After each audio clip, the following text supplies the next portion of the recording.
Solo fuimos conscientes de lo que habíamos hecho cuando llegamos al Ayuntamiento de Copenhague y vimos a todo el país en las calles. Ahí supimos que no era un sueño. Esta frase la afirmó el mítico portero danés, Peter Schmeichel, y resume a la perfección lo que significó en el 1992 uno de los milagros más grandes que se han dado en el fútbol moderno. Bienvenidos a Martes de Historia, donde repasaremos equipos, jugadores que marcaron una época o un momento concreto. Espero que os guste el primer episodio y vamos a ello.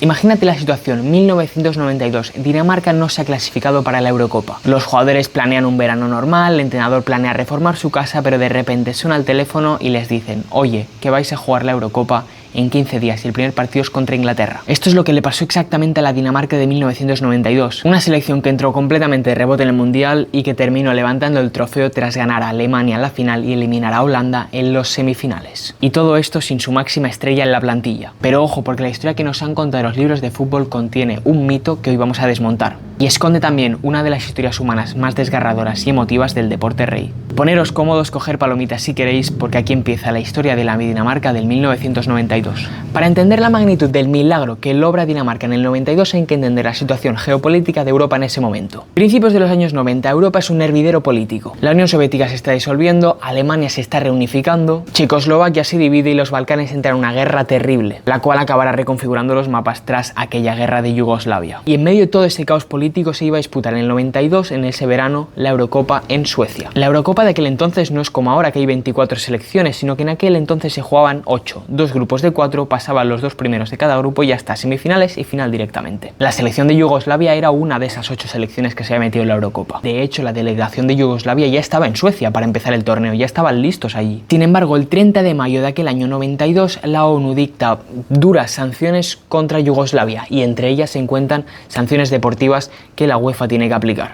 El 31 de mayo, a solo 10 días de que empezara el europeo, se dicta que Yugoslavia no puede participar en él. Sus jugadores tuvieron que abandonar la concentración del hotel y vivieron una periplecia bastante grande para volver a sus tierras. ¿Y quién era la selección que ocupaba esa plaza vacante? Pues evidentemente Dinamarca, la cual había quedado segunda en el mismo grupo de clasificación donde Yugoslavia había pasado como primera y había ido directamente a esa Eurocopa. Y aquí es donde empieza esa leyenda que habéis escuchado todos, que los jugadores estaban de vacaciones, sin de esto les llamaron a todos al teléfono diciendo venga, tenéis que volver, pero eso no fue realmente así. Queda muy bonito para el cuento de hadas, queda muy bonito para la historia, pero no ocurrió así.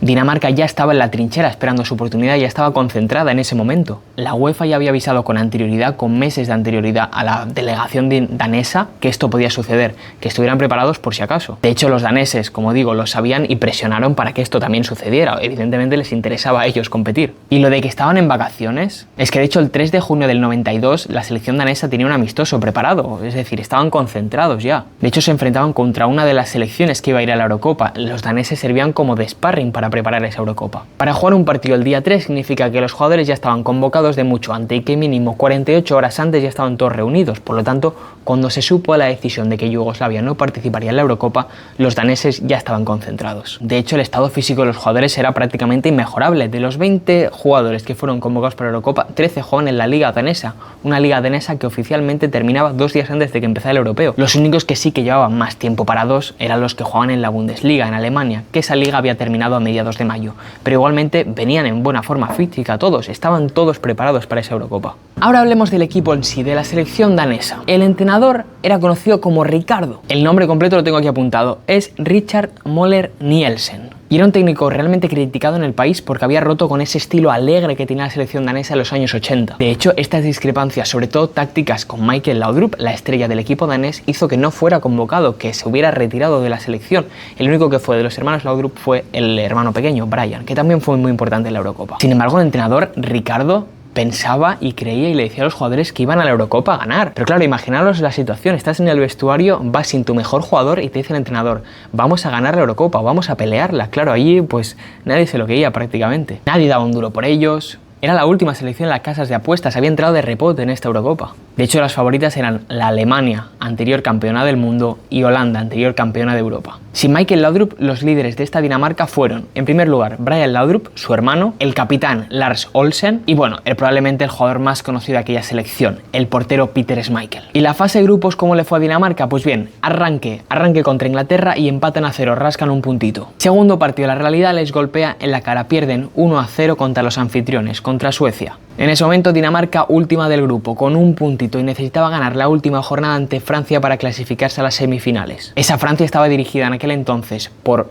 Platini y tenía arriba jugadores como Cantona o Papin. Y de hecho a los franceses con el empate les valía para clasificarse. Sin embargo, ahí emergió la dinamita roja. Henrik Larsen en el minuto 8 adelantó a los daneses, Papin empató en el 60 el partido, en ese momento Francia estaba clasificada, Dinamarca fuera, pero en el minuto 78, cuando todo parecía perdido, Lars Elstrup marcaba el 2-1 y metía a Dinamarca en las semifinales. En ese momento saltaba la primera gran sorpresa del europeo, Francia fuera, Dinamarca en semifinales. Pero mientras todo el país celebraba el pase a semifinales, había un jugador de esa selección que estaba viendo un calvario personal. Kim Vilfort, el centrocampista titular de aquella selección, estaba pasando el peor momento de su vida prácticamente. Vilfort viajó a esa Eurocopa con el corazón roto prácticamente. Su hija pequeña, Linn, de tan solo 7 años, se encontraba en Brøndby, en Dinamarca, luchando con una leucemia. De hecho, Vilfort no quería ir a esa Eurocopa, quería quedarse allí con su mujer y con su hija para cuidar de ellas, para estar con su hija pequeña porque es que no se sabía cuándo se podía ir. Sin embargo, la insistencia de la mujer, la insistencia de la hija hizo que fuera a esa Eurocopa. De hecho, como Suecia está al lado de Dinamarca, Vilfort cada día iba a entrenar a Suecia, a la concentración del equipo, y volvía o en avión o en coche para estar con su hija en el hospital. De hecho, justo antes del partido contra Francia, la hija pequeña de Vilfort se puso aún peor y tuvo que volver a Dinamarca para estar con ella. Sin embargo, después de ganar el partido y después de que la hija pequeña mejorara un poquito, volvió con la selección danesa a esa Eurocopa. La hija le decía que le daba fuerzas ver al padre por la televisión y él volvió, y vaya que si tenía el destino algo preparado para él. Vilfort regresó para las semifinales. ¿Sabéis quién esperaba ahí? Pues la anterior campeona de Europa, Holanda. Koeman, Rijkaard, Gullit, Bergkamp, es que era un equipazo. Dinamarca firmó un partido heroico, se puso por delante en el marcador hasta en 2 ocasiones. Sin embargo, Rijkaard en el 86 mandó el partido a la prórroga. Dinamarca estaba muerta en esa prórroga, pero aguantó, y aguantó con un gran Peter Schmeichel bajo palos, y el partido acabó yéndose a penaltis. En los penaltis, Dinamarca ganó 5-4. Vilfort marcó su penalti, Van Basten falló, bueno, mejor dicho, Schmeichel le realizó un paradón a Van Basten en su penalti y Dinamarca se metía en la final de la Eurocopa. 26 de junio del año 1992. La final se jugaba en Gothenburg contra Alemania, la vigente campeona del mundo. Horas antes de la final, los daneses parecía que estuvieran de vacaciones, jugando a ping-pong, tranquilos, de risas, pero a pocas horas de ese momento se enfrentaban contra Alemania en esa final. Pero los daneses jugaban con algo a su favor, es que la presión y la ansiedad estaba del lado de los alemanes. Los daneses ya era un regalo estar allí. Pero cuando el árbitro pitó el inicio del partido, los alemanes entraron como una pisonadora al partido. Los primeros 15 minutos fueron de arroyo absoluto de los alemanes, pero volvió a aparecer Peter Schmeichel en portería para calmar un poquito las aguas del partido. Y en el minuto 18 llegó John Faxe Jensen, empalmaba desde la frontal un grandísimo tiro que entraba por la escuadra de los alemanes y marcaba el 1-0. De hecho, era el segundo gol que metía Jensen en 48 partidos con la selección. Buen momento tuvo el jugador danés para marcar ese segundo gol. Alemania en la segunda parte seguía atacando, Schmeichel volvía a aparecer, ergiéndose así como uno de los mejores del partido, y en el minuto 78 el destino le guardaba un momento muy especial para Vilfort, 2-0. Y el estadio se vuelve loco. Vilfort corrió celebrando con lágrimas en sus ojos, sabiendo que su hija Linn, desde la cama del hospital, estaba viéndole por televisión. 2 semanas después de la final, la pequeña Linn falleció, después de haber visto a su padre convertirse en héroe nacional. Dinamarca se proclamó campeona de Europa en la mayor carambola de la historia del deporte. Un triunfo que llegó curiosamente días antes de que Dinamarca votara en referéndum el entrar o no en la Unión Europea. Una votación que salió en contra, Dinamarca no entró en la Unión Europea y dejó una frase mítica del ministro de Asuntos Exteriores del país. Si no quitas la presión, juegas por el compañero y tienes un muro en la portería, los milagros existen. ¿Y tú conocías la verdadera historia detrás de aquel triunfo de Dinamarca de 1992? ¿Crees que volveremos a ver un milagro así en el fútbol moderno? Dale a like si te ha gustado este primer episodio de Martes de Historia, déjame en comentarios todo lo que pueda mejorar, todo lo que te ha gustado y todo lo que no, para que así en las siguientes semanas podamos traer mejores historias y una mejor forma de realizarlas, evidentemente. Muchas gracias a todos por ver el vídeo entero y nos vemos la siguiente semana. Adiós.